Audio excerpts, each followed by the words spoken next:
সহজ করে আপনাদেরকে বুঝাই। যেমন ধরুন, একটা পরিবারের 3 জন সদস্য, স্বামী, স্ত্রী আর সন্তান। তাদের সকালবেলার ব্রেকফাস্টে স্বামীর 3টা রুটি লাগে, স্ত্রীর 2টা লাগে, আর সন্তানের 1টা রুটি লাগে। এখন আমি যদি সমান সমান করে আদল করতে চাই, সবাইকে যদি 3টা করে রুটি দেই, তাহলে স্বামী বেচারার জন্য ঠিক আছে, কিন্তু স্ত্রীর জন্য 1টা বেশি হয়ে যায়। আর সন্তানের জন্য কয়টা বেশি হয়? আচ্ছা, 2টা করে যদি সবাই রে দেয় সমান সমান নীতিতে, তাহলে স্ত্রীর জন্য, স্ত্রী বেচারির জন্য ঠিক আছে, কিন্তু স্বামীর কয়টা কম পড়ে?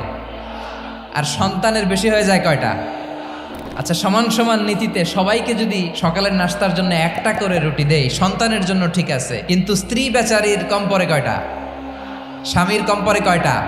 2টা। আর আমি যদি স্বামীকে দেই 3টা, স্ত্রীকে দেই 2টা, আর সন্তানকে দেই 1টা, তাহলে কারো অপচয় হবে না। যেখানে যার যতটুকু দরকার তাকে সেখানে ঠিক ততটুকু দিয়ে দেওয়ার নামই হচ্ছে আদল। আমরা বুঝতে পারলাম আল আদ শব্দের মানে হচ্ছে ইনসাফ বা সুবিচার বা ন্যায় বিচার।